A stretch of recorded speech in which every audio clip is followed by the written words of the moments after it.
Le thème de ce matin, Dieu est action de grâce. Le réveil se fera dans les cœurs élargis. Élargis la voix de Dieu.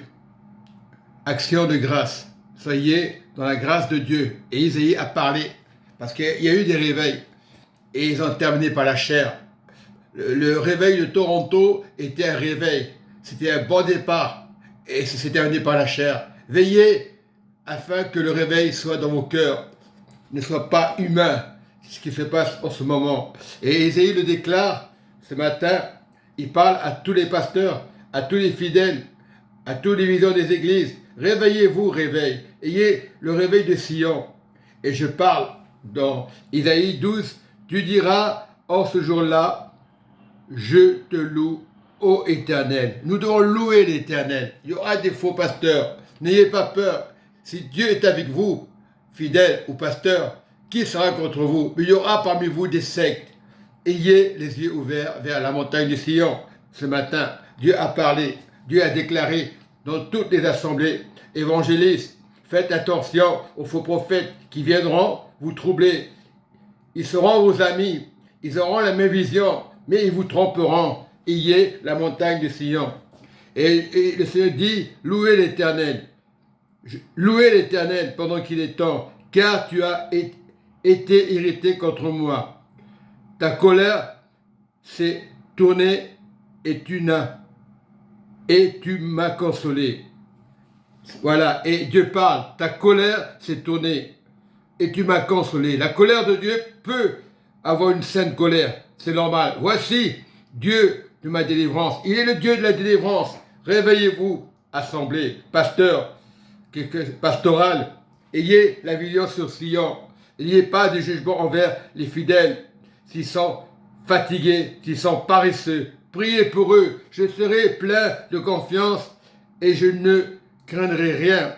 Car tu ne peux pas craindre l'Éternel, car il est ton bouclier. Car l'Éternel est ma force et le sujet de mes louanges. Il est tes louanges, il est ton réveil. Élargis ton cœur. Il y a beaucoup aujourd'hui d'assemblées, beaucoup de visions. C'est bien d'avoir des visions, c'est bien d'avoir des églises, mais réveillez-vous, je vous dis, il n'y a pas d'orgueil. La parole, c'est la parole. Celui qui vous parle, il n'est pas orgueilleux. Il est tombé plusieurs fois. On s'est peut-être moqué de lui à un moment. Même toi, parce que tu prêches la parole de l'assemblée, on s'est peut-être moqué de toi. Mais ne regarde pas les moqueries des hommes. Regarde à la parole de Dieu. C'est lui qui m'a sauvé. C'est lui qui nous a sauvés. C'est ça le réveil. Le royaume, c'est ça. Vous puiserez de l'eau avec joie. Vous puiserez de l'eau avec joie au secours du salut. Le salut, l'eau qui vous amène au royaume. L'eau du salut.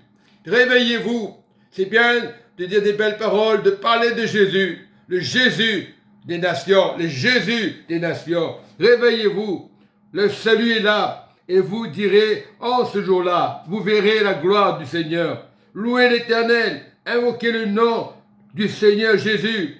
Publiez ses œuvres parmi les peuples. Rappelez la grandeur de son nom. Son nom est tout-puissant. Célébrez l'Éternel, car il a fait des choses magnifiques. Aujourd'hui, si tu entends la voix de Dieu, si tu entends cette prédication, sois avec le Seigneur. Il a fait des choses magnifiques. Il ne t'a pas condamné parce que tu vas dans une église. Il a fait des choses magnifiques. Le réveil se fera dans toutes les assemblées.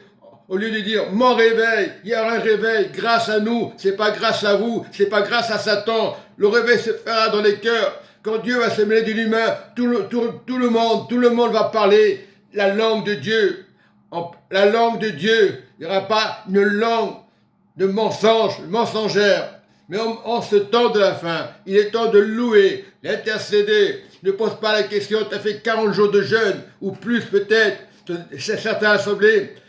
Non, la vision, la crainte de l'Éternel, c'est ça le réveil. Il va se faire, pas par toi, pas par une vision d'église, il se fera le réveil. Il faut louer l'Éternel, il faut grandir avec l'Éternel. Ne te pose pas la question, le programme de l'église ou pas programme, le Seigneur est à la porte. Réveillez-vous, soyez consolés, Le verset 5, célébrez le nom du Seigneur Jésus, car il a fait de grandes choses magnifiques, qu'elles soient connues par toute la terre, par toutes les nations. Le réveil sera connu dans toutes les nations. Ce ne sera pas une église de réveil. Tout le monde se dit mon réveil.